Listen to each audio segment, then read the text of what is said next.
have a younger brother that's also a musician, right? He plays a fair bit, yeah. Yeah. I was wondering what advice you would give to young musicians about the industry. None. I guess that everybody's got to learn. Everybody's got to make their own mistakes. You know, and there's various amounts. And then, it's part of the fun. It's part of the growing up thing, and there's a lot of surprises, both negative and positive, around the corner in this business, which makes it incredibly interesting. You know, and at the end of the day, then, you know, after, let's say, being 10 years doing this, for example, myself now, I see, you know, I read a biography, and I'm seeing a lot of myself in there. And obviously, when we started out, I thought I'd never go into a rehab and get myself in a bad shape, or, you know, do this or that. Yeah. But nearly everything's happened. The only thing is that I'm not dead yet, but you know, that'll happen eventually. That can be arranged. That can be arranged, yeah. That could be the Thanksgiving turkey. But a little bit of cannibal delight. So no, that's not because all bands, for example, are so very fucking different. I was just talking about it to my little bro. You know, you're just talking on an ordinary level. You know, just about the relationship he has with the rest of the guys in the band he's playing with, and it's very different than what we have. So you can't compare, because some people do this to get their egos massaged. Some people do it in the high hopes of glamour and fast cars and maybe, you know, chicks and stuff. And then some people like us do it because of music. Whatever else is there along the way, that's a bonus. But you know, the main focus is the music, and that's how we started. So that's the main difference. The basic reason why people do it. It's the same as like talking about alcoholism. Why do people drink? They don't drink because of booze. There's always underlying issues somewhere. And for musicians, it's the same.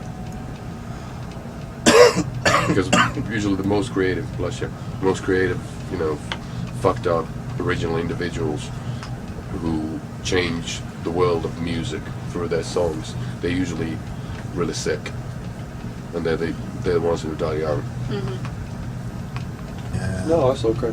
And you know, you've got to remember, if you tour a lot, you travel a lot, obviously that takes a lot of years off. Your time is not, you know, you don't go by a 7-day week with 5 days of work and 2 days off, or, you know, or half a day on Saturday. You know, we tend to try to do like 4 to 5 gigs in a row, then have a day off and do it again, as long as it takes. So your weekends keep on changing their place, so that, you know, we don't go by 300 and you know, something days. We go by albums. One album is 1 year for us, I guess. It's the one you know, one kind of trip. You know, writing, producing, you know, rehearsing, recording, touring, doing everything, and then when it's over, that's kind of like, then the year is done, and that year usually lasts for about 2.5 years, and it takes, you know, 20 years, you know, off, you know. So that would make you about 120. You know, we're getting close as Dracula, bit by bit.